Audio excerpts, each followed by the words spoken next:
কাঠালিয়া নরসিংদীর মাধবদী সংলগ্ন এক শান্ত ও নিবিড় জনপদ আমাদের প্রিয় কাঠালিয়া, যেখানে সময়ের চাকা ঘোরে খুব ধীর লয়ে আর প্রকৃতি কথা বলে মানুষের সাথে। কাঠালিয়ার ঘুম ভাঙে মসজিদের পবিত্র আজানের ধ্বনিতে।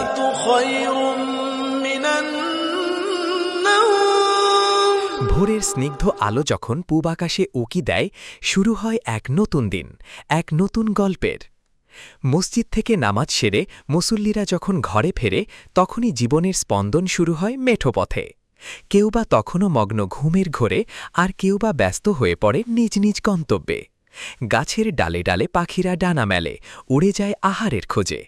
স্নিগ্ধ সকালে ছোট ছোট শিশুদের দল হাতে কোরআন নিয়ে পা বাড়ায় মক্তবে। অন্যদিকে আমাদের অকুতভয় কৃষকেরা বেরিয়ে পড়ে ফসলের মাঠ পানে। কঠিন পরিশ্রমের মাঝেও তাদের মুখে থাকে তৃপ্তির হাসি। বেলা বাড়ার সাথে সাথে প্রাণবন্ত হয়ে ওঠে গ্রামের শিক্ষালয়গুলো। আমাদের কাঠালিয়ার প্রাথমিক বিদ্যালয়, হাইস্কুল আর মাদ্রাসাগুলো যেন জ্ঞানের আলোকবর্তিকা। টিফিনের ঘণ্টা বাজতেই চঞ্চল হয়ে ওঠে আঙিনা। কেউ বা মেতে ওঠে খেলায়, কেউ বা স্কুলের বন্ধুদের সাথে জমিয়ে তোলে আড্ডা।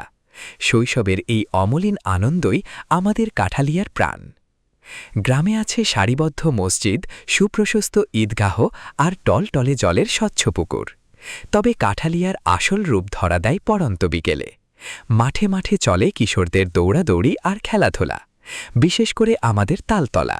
এখানকার দৃশ্যটি যেন কোনো নিপুণ শিল্পীর আঁকা ক্যানভাস। মাটির রাস্তায় মানুষের ধীর পায়ে চলাফেরা আর গোধূলির মায়া। পশ্চিম আকাশে যখন সূর্যটা বিদায় জানায়, এক অদ্ভুত শান্তিতে ছেয়ে যায় চারপাশ। এভাবেই মায়া, মমতা আর ঐতিহ্যে বয়ে চলে আমার প্রাণের গ্রাম কাঠালিয়া। কাঠালিয়ার এই মুগ্ধকর রূপ যারা সুন্দরভাবে আপনাদের সামনে তুলে ধরেছে, তাদের উৎসাহ দিতে ভিডিওটিতে একটি লাইক দিন এবং আপনার মতামত কমেন্ট করে জানান। আপনাদের এই সাপোর্ট আমাদের আগামী পথ চলার শক্তি। ভালো লাগলে শেয়ার করতে ভুলবেন না।